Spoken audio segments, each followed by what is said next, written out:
Ini sangat-sangat menentukan. Jadi kalau umpan kita sudah gacor, settingnya sudah benar, tetapi lagi-lagi di kolam itu airnya tidak seperti yang teman-teman harapkan.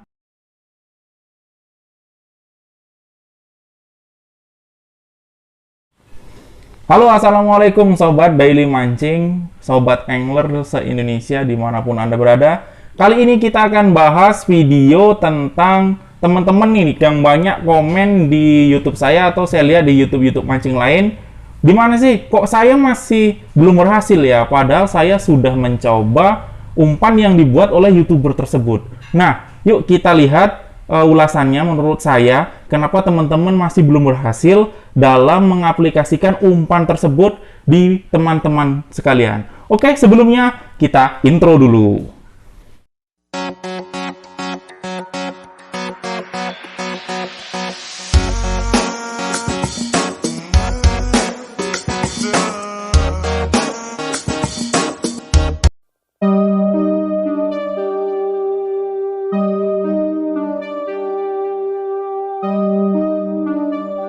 Terima kasih. Ya, kita akan bahas yang pertama.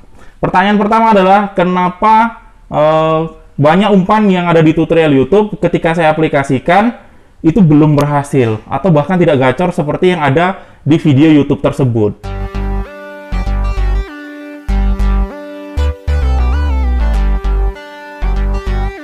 Nah, alasan pertama itu jika umpannya tersebut adalah racikan, maka tak dipastikan takaran itu tidak pas.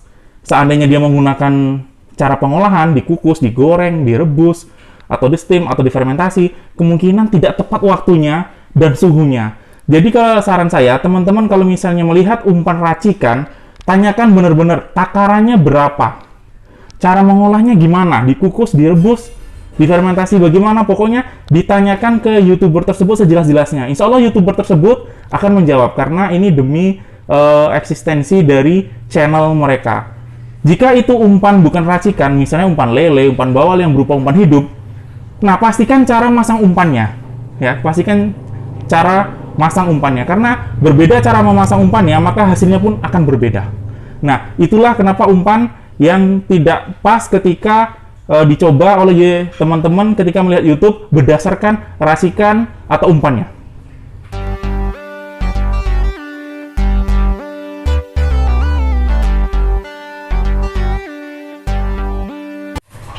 Yang kedua, teman-teman bisa jadi salah setting dari pancing teman-teman. Ini saya contohkan. Ini adalah pancing saya yang saya gunakan untuk mancing lele. Jadi teman-teman bisa setting seperti ini, ya. Bisa setting seperti ini. Ini ada pancingnya, lalu bandulnya kecil seperti ini, lalu pelampungnya seperti ini. Nah, jarak ini juga menentukan, ya. Jarak antara bandul dengan mata kail itu juga menentukan. Kalau saya selalu menggunakan satu jengkal saya. Jadi ini menurut saya ukuran yang paling pas di saya. Tetapi jangan pula terlalu dekat seperti ini. Itu juga nggak gacor. Anda salah setting. Ini untuk misalnya mancing lele. Yang berikutnya misalnya kita menggunakan mancing bawal. Ini menggunakan mancing bawal. Ini saya rakitan bawal, ya. Sebentar kita olor dulu. Nah, ini rakitannya seperti ini. Berbeda dengan rakitan yang lele tadi. Yang lele tadi bandulnya di tengah, ini bandulnya di bawah.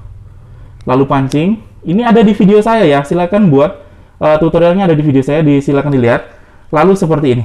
Nah, bandulnya dengan pelampungnya nggak apa-apa. Terlalu berat bandulnya nggak apa-apa. Karena ini fungsinya adalah di bawah seperti ini. Di bawah seperti ini. Dan pelampungnya ini usahakan besar. Bulat seperti ini. Hindari pelampung yang menggunakan pelampung lonjong. Ya. Nah, ini dia. Ini untuk settingnya. Setting ikan emas tentu lebih berbeda lagi. Setting umpan ikan emas ini lebih berbeda tanpa bandul, hanya pelampung kecil saja, lalu pastikan umpan itu seperti ini posisinya. Nah, cara pasang umpan juga berbeda untuk ikan emas, ya. Jadi di situ setting pancing juga menentukan. Ini belum lagi ketika teman-teman yang hobi mancing gurami. Nah, mancing gurami itu beda lagi. Mancing gurami itu ketika seperti ini bandulnya di bawah sekitar 30 cm baru ada mata kailnya. Karena sistem gurami itu makanya ke atas gini ya. Ke atas begini. Kalau bawal di tengah-tengah seperti ini, kalau lele di bawah seperti ini. Jadi setting pancing menentukan strike atau tidak strike-nya teman-teman.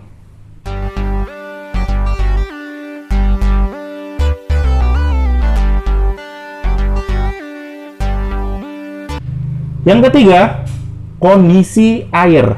Nah, ini paling penting. Teman-teman harus paham kolam yang akan teman-teman pancing. Jadi jangan salah kondisi airnya. Misalnya kita contohkan yang pertama, kondisi airnya itu keruh, ya. Kondisi air keruh, maka teman-teman harus menggunakan umpan yang berbau, ya, berbau amis. Karena ikan akan mengandalkan penciumannya untuk mencari umpan kita. Nah, itulah salah satu kenapa umpan itu harus berbau amis yang kuat di saat kita memancing di kolam yang keruh. Yang kedua, misalnya teman-teman mancing di kolam yang berwarna air hitam atau jernih. Nah, usahakan menggunakan umpan yang berwarna, seperti kayak ikan bawal. Ikan bawal itu ketika di air jernih menyukai warna merah atau warna orange. Nah, kalau misalnya lele menyukai warna putih dan warna hitam. Nah, itu kalau kita mancing di air jernih. Kalau bermain di air hijau, nah air hijau ini ada dua kemungkinan. Yang pertama karena limbah, yang kedua karena adanya lumut dan plankton. Nah, ini lumayan kesulitan.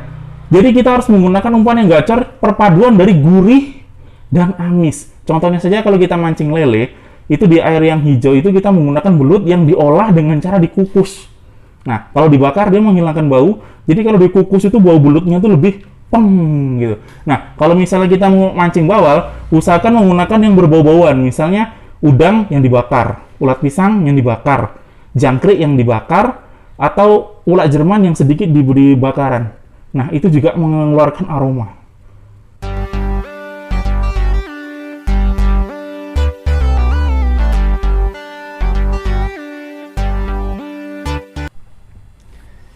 Yang keempat, musim. Musim di tempat-tempat teman-teman berada harus diperhatikan juga. Misalnya pada saat musim hujan. Jika hujannya itu semalaman, maka air sudah beradaptasi. Dan ikan belum beradaptasi. Nah, itu masalahnya. Jadi kalau hujan semalaman, biasanya kalau teman-teman mancing, itu ikan agak mogok makan. Memang sih ikan tuh makan, tetapi nggak gacor juga, nggak kencang juga makannya. Nah, kalau misalnya hujannya itu di tengah-tengah saat posisi mancing, misalnya teman-teman udah mancing nih 3 jam di lokasi pemancingan dan ternyata hujan lebat sekali, maka air di dalam kolam itu akan terjadi dua suhu seperti ini ya. Ini suhu yang atas ini adalah dingin, yang di bawah adalah suhu kolam tadi.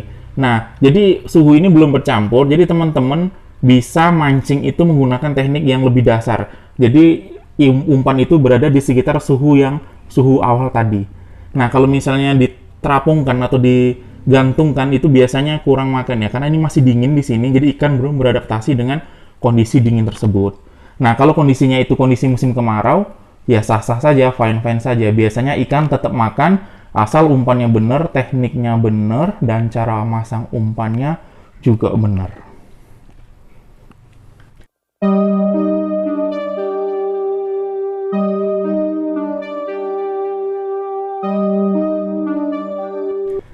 Untuk teman-teman yang berada di pegunungan, biasanya airnya itu mengalir ya, airnya jernih dan dingin.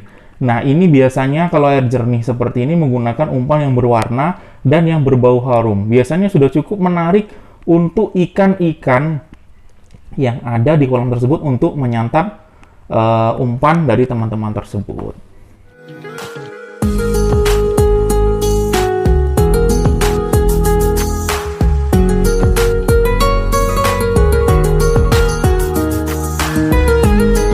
Itulah 4 yang menjadi permasalahan teman-teman yang biasanya mencoba umpan tutorial dari YouTube tetapi kurang berhasil.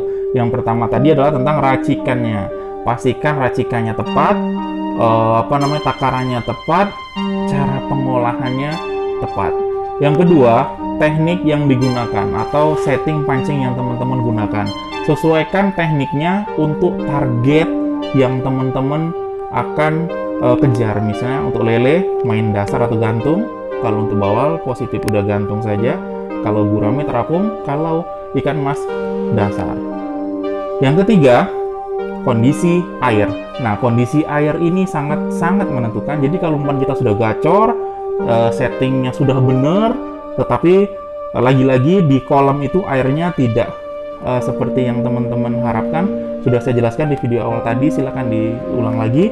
Nah, itu juga berpengaruh terhadap umpan yang teman-teman buat melalui tutorial YouTube. Yang keempat, yaitu cuaca, yang tadi sudah saya jelaskan bahwa cuaca sangat mempengaruhi keadaan kolam, sehingga teman-teman merasakan ada hal yang kok nggak gacor ya. Nah, seperti itu.